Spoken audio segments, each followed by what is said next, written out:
Hello प्यारे students, कैसे हैं आप लोग। उम्मीद आप लोग मजे में होंगे, मस्त होंगे। मैं पांडव सर हर दिन की तरह आज भी आप लोगों का इस चैनल पर स्वागत करता हूं। आज की इस वीडियो में हम लोग पढ़ने वाले हैं बिहार बोर्ड की क्लास 10th का मैथमेटिक्स में तीसरा चैप्टर दो चर वाले रैखिक समीकरण युग्म। हालांकि इस चैप्टर का हम लोग कई वीडियोज बना चुके हैं। आज हम लोग इस वीडियो के माध्यम से पढ़ने वाले हैं आपके क्लास 10th का मैथमेटिक्स में तीसरा चैप्टर का प्रश्नावली 3.5 के सवाल नंबर 1 के तीसरा सवाल। ठीक है, तो चलिए अब सवाल को बनाना शुरू करते हैं। लेकिन इससे पहले आप लोगों को एक छोटी सी जानकारी और दे दूं।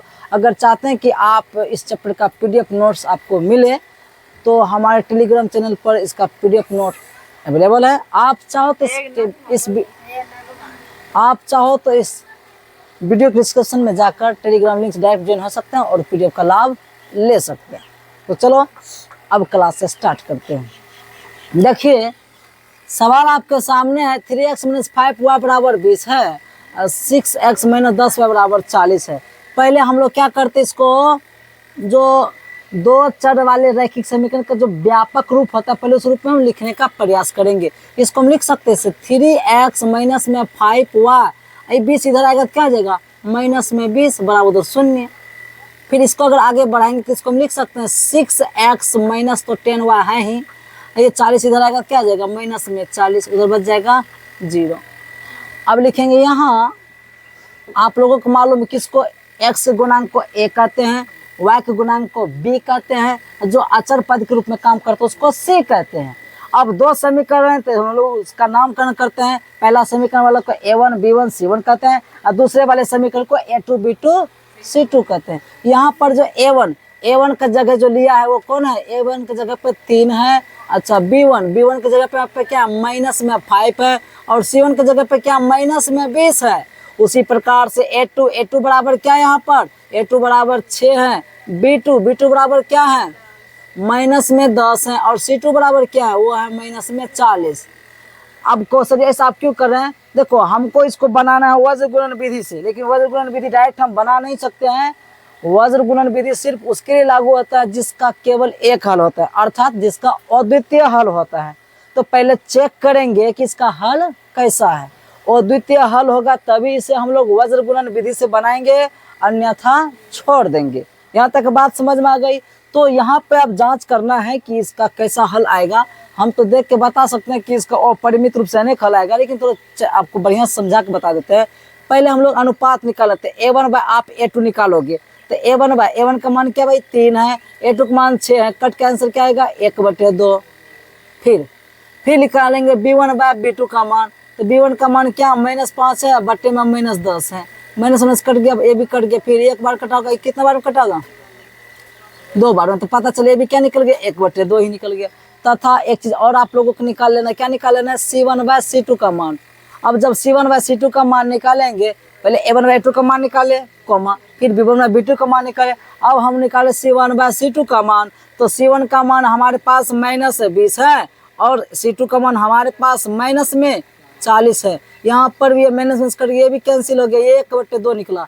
पता चला कि चूंकि लिखेंगे चूंकि यहाँ पर a1/a2 का मान 1/2 आया, b1/b2 का भी मान 1/2 आया, c1/c2 का मान क्या आया 1/2 आया। पता चला कि सब के सब बराबर है, अर्थात a1/a2 बराबर b1/b2 बराबर हो जाएगा c1/c2। ऐसी अवस्था में लिखते हैं इसका अपरिमित रूप से अनेक हल, कितने हल हैं, अनेक हल हैं, अनेक हल है। जब अनेक हल होगा तो हम उसको वहीं पे छोड़ देंगे। क्यों, क्योंकि सिर्फ अद्वितीय हल की स्थिति में ही हम इसे वज्र गुणन विधि से बना सकते हैं। बात समझ में आ गई तो फटाक से इसका स्क्रीनशॉट ले लीजिए।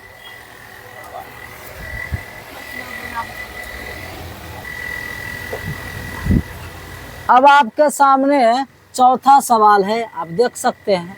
यहाँ पर हम लोग फटाफट क्या निकाल लेंगे a1 की जगह पे यहाँ पे कुछ नहीं, क्या छिपा होगा 1, b1 की जगह पे क्या -3 और c1 की जगह पे क्या है, c1 की जगह पे अपने पास क्या है -7। उसी प्रकार से a2 बराबर क्या है 3 है, b2 बराबर क्या है -3 है और C2 बराबर क्या है, माइनस में 15। फटाफट अनुपात निकाल लेते हैं। A1 बाय A2 का मान निकालेंगे। A1 का मान क्या है, 1 है, A2 का मान 3 है। चलो एक काम हो गया। फिर हम लोग B1 बाय B2 का मान निकालेंगे। तो B1 का मान -3 है। अब B2 का मान क्या है, यहाँ से -3, वो माइनस है तो माइनस में कट गया, फिर भी कट गया, तो इसका मान क्या है, 1/1 आया। तथा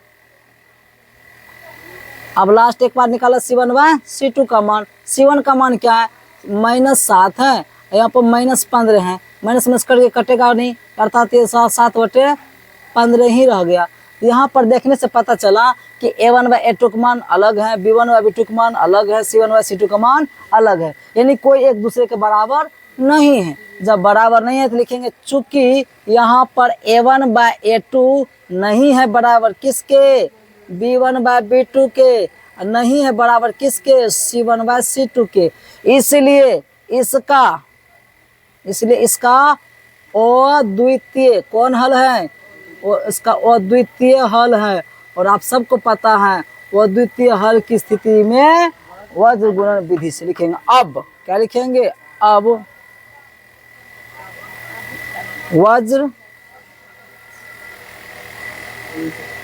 गुणन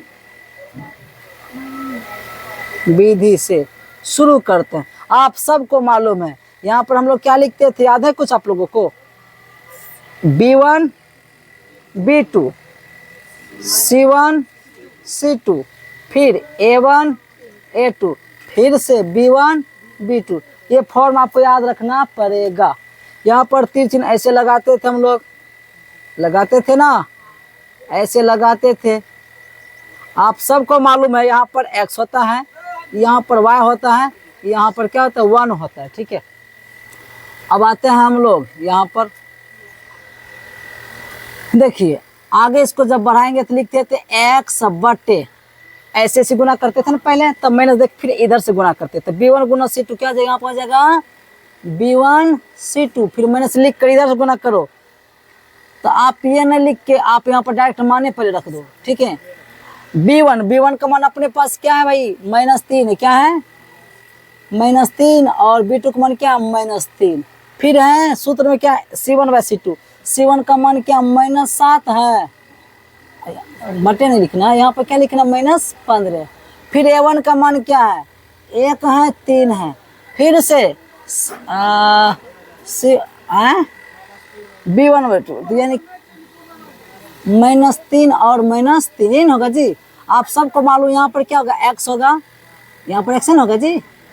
देखो क्या कर रहे हैं, ये x होगा, यहाँ y होगा, यहाँ पर 1 होता है। और आप सबको पता है, आप लोग हंस कह रहे हैं, इसमें हंसने वाली कौन सी बात है। चलिए ये बात तो आप सब जानते हैं बढ़िया, इस घर में एक दिन यहाँ पर y देना, यहाँ पर 1 देना होता है, जो कि यहाँ पर पहले से लिखा हुआ है ही। अब क्या करना है आप लोगों को, लिखेंगे x बटे, इधर से गुना करते हैं, -3 गुना -15, तो लिखेंगे -3 गुना -15।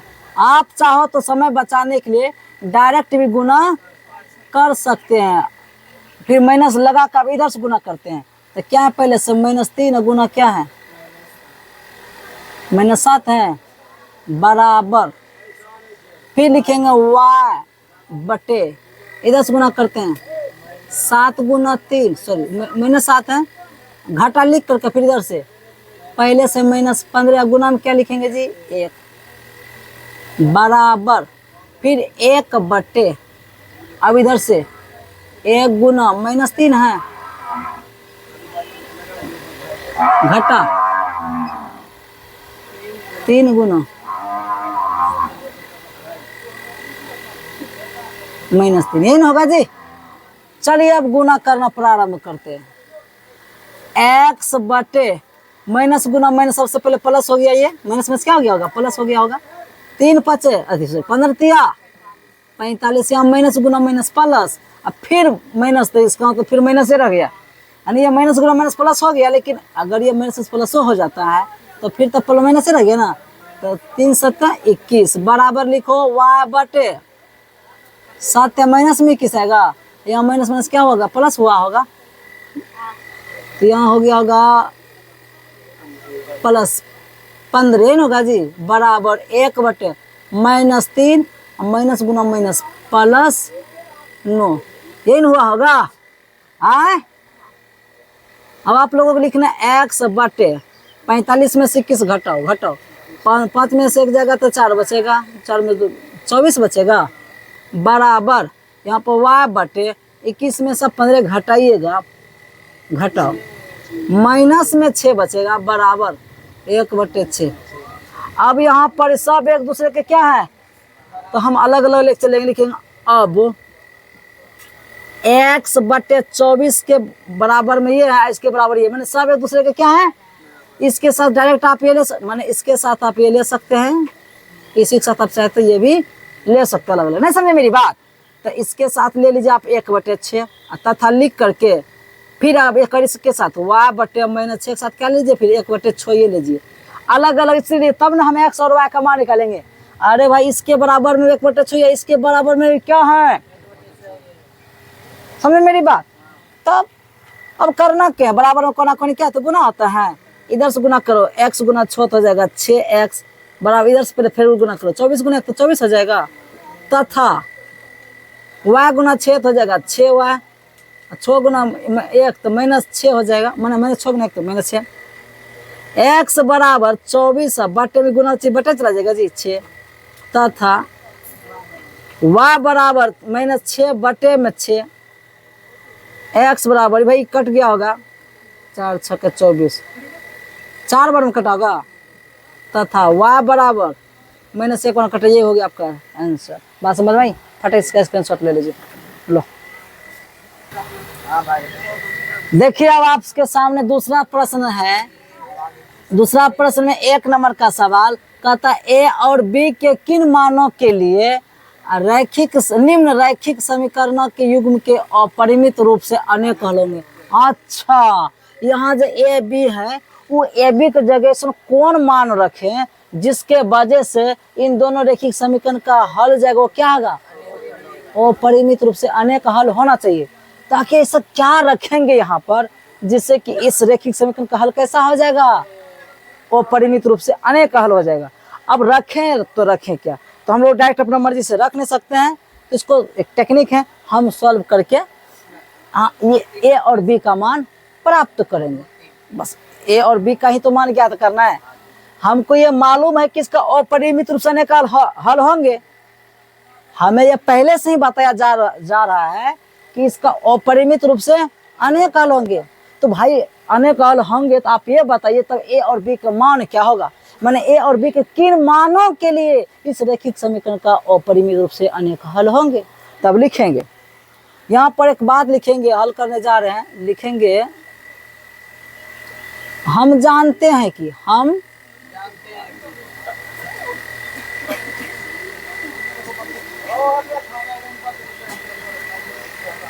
हम जानते हैं अपरिमित रूप से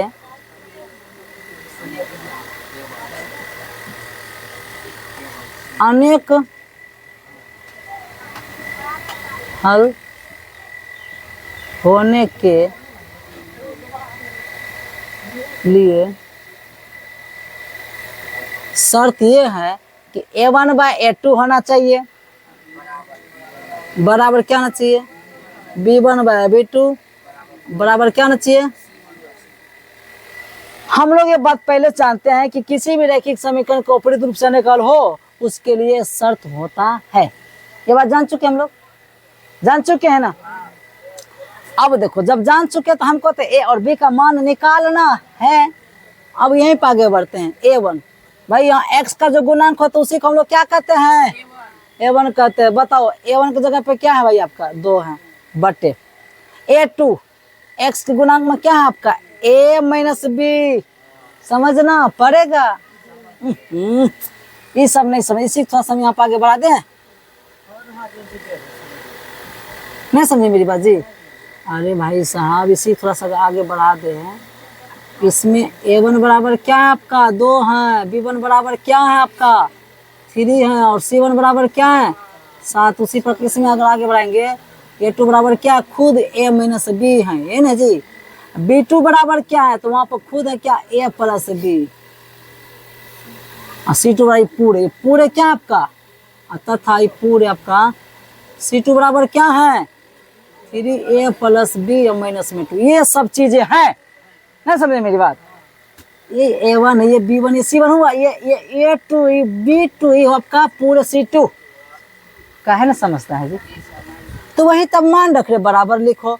B1 का मान अपने यहाँ से देखो, वहां से देखो, अब तो निकाल दी क्या है 3 बट्टे में a प्लस बी होगा बराबर, फिर क्या लिखना है C1 का मान क्या 7 है, और C2 का मान है लंबा चौड़ा है क्या है 3a माइनस में प्लस में b माइनस 2। यही ना जी, यहाँ पर तीनों एक दूसरे के क्या है बराबर है। आपको भी तुरंत 2 सवाल बता चुके, एक नहीं 2 सवाल बता चुके। क्या करना लिखेंगे अब 2 बटे a माइनस बी बराबर 7 बटे 3a प्लस बी माइनस 2 से। एक बार इसके साथ इससे चले हैं, एक बार इसके साथ माने इसके साथ इसमें चलेंगे, इसी से इसमें चलेंगे, दो बार अलग अलग। तो पहले इसको सॉल्व करके हम लोग क्या प्राप्त कर लेते हैं समीकरण प्राप्त कर लेते हैं। पहले इसके बराबर इसको लेकर चले, तब इसके बराबर पर इसको लेकर चलेंगे अलग अलग।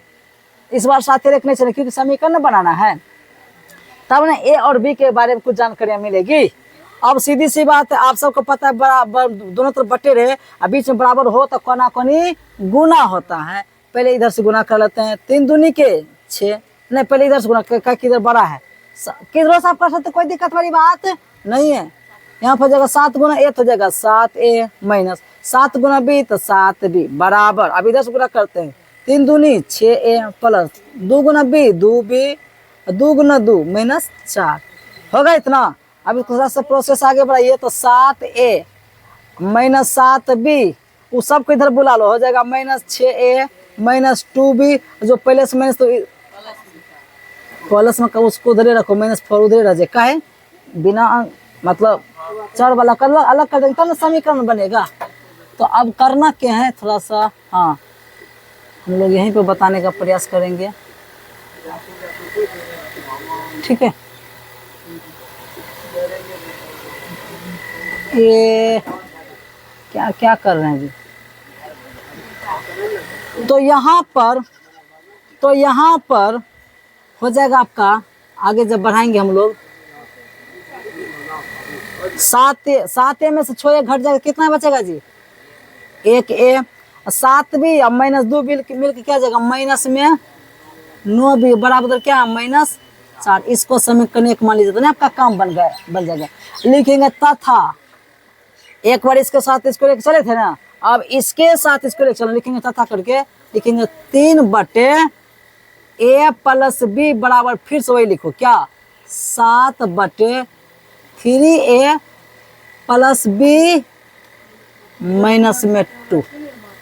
अब कोना कोनी गुना करो, इस बार पहले इधर से गुना कर लो, कर सर जैसे क्या करते हैं भाई 3 3 9 न हो जाएगा, तो बड़ा वाला का आगे रखिएगा तो फिर माइनस का झमेला नहीं होगा। अब पहले इधर आ जाएगा 7 तब माइनस को इधर भेजेगा तो माइनस, फिर अच्छा नहीं लगता है। पहले इधर से गुना कर देते तो गुना करो 3 3 9a 3 2 गुना b तो 3b। ये बात आपको बता दिया, आप किधर से पहले गुना कर सकते, उससे कोई दिक्कत नहीं होता है। फिर 3 गुना 2 करेंगे 3 दूनी 6 बराबर, इधर से जाएगा 7a माइनस में प्लस 7b। अब क्या करोगे बुलाइए 9a प्लस में है 3b, उसको इधर बुलाइएगा तो जाएगा minus 7a minus 7b। Sir ये 6 का आ गया, ये माइनस और बराबर को साइड उसको भेज देते इधर आके प्लस में हो गया। देखो कहाँ कहाँ काम बनता है, ठीक है। अब 9a में से 7a घटेगा तो बचेगा 2a और 3b और 7b माइनस प्लस में तो घटेगा तो माइनस 4 ही बचेगा बराबर 6। यहाँ पर आप क्या करो 2 को कॉमन लो, कॉमन आता तो ले लिया करो, तो बचेंगे a माइनस 2 भी बचेगा यहाँ पर, अरे 2 आपने कॉमन ले लिया जी बराबर है 6। अब आपको करना क्या है a माइनस 2b बराबर 6, ये जो गुना में छोटा बटन में चला जाता है, बटन में अगर 2 कट गया तो बचेगा आपके पास a माइनस 2b बराबर क्या चीज 3। समीकरण नंबर इसको क्या मान लीजिएगा 2। अब समीकरण 1 और 2 का आप सॉल्व कर लो, a और b का मान पर आप कर लो, आप लोग भी कर सकते हैं, लेकिन थोड़ा सा जगह तो दाब पिच के हटा देते हैं। ठहरो, यहाँ पे क्या आ जाएगा a माइनस 9b बराबर क्या माइनस 4 है, और उसके बाद यहाँ पर क्या है a माइनस 2b बराबर क्या है 3 है। यहाँ पर डायरेक्ट आप क्या करो, चिन्ह बदल दो, काम आपका हो जाएगा। यहाँ पे लिख देते समीकरण 1 तथा समीकरण 1 जोड़ते किसको, 2 को जोड़ रहे हैं, सॉरी घटा रहे, क्या करें हम लोग, समीकरण 1 में 2 को घटाइए, आप घटाने को तो चिन्ह बदलेंगे ना, यहाँ में क्या करेंगे प्लस, यहाँ प्लस से क्या करेंगे माइनस। अब ये से क्या हो गया आपका, अरे प्लस में माइनस में है, -9 में से 2 भी जाएगा तो बचेगा माइनस में 7 भी, ये जुटेगा जाएगा माइनस में 7, लिए माइनस में कटी गई हो, b बराबर क्या हो गया 7 बटे में 7 कट गया, b का मान क्या निकल गया 1। अब वही लिखिएगा b का मान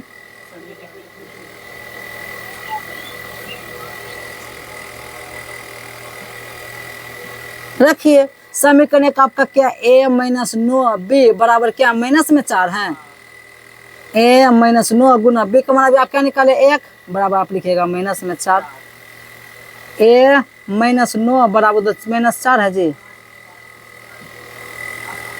a बराबर -4, माइनस 9 उधर जाकर प्लस 9 हो जाएगा, चलो हो गया लास्ट में।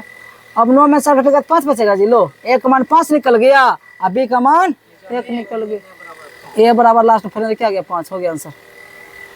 स्क्रीनशॉट लीजिए फटक से। चलिए अब हम लोग आते हैं अगले प्रश्न पर, फिर कहता है इस बार, उस बार तो a और b का मान निकाले थे जी, इस बार कह रहा है कि k के किस मान के लिए निम्न रैखिक समीकरण के युग्म का कोई हल नहीं है। अब कोई हल नहीं हो, इसके लिए कंडीशन आप लोगों को पहले से याद रहना चाहिए, तभी काम होगा। आप सबको थोड़ा सा जानकारी दे देते हैं, यहाँ पर लिखेंगे, इसको हल करने जा रहे हैं, लिखेंगे चूंकि, नहीं तो चीज लिख लीजिए, यहाँ a1 बराबर क्या है जी 3 है, b1 बराबर क्या है, y में कुछ नहीं देख छिपा होगा, c1 बराबर तो स्पष्ट रूप से है, a2 बराबर क्या है तो 2k माइनस 1, यही ना पूरा है, b2 बराबर क्या है तो k माइनस 1 है, अच्छा, और c2 बराबर क्या है तो 2k प्लस में 1, यही है ना, लिखेंगे। अब चूंकि हम जानते हैं कि, चूंकि हम जानते हैं कि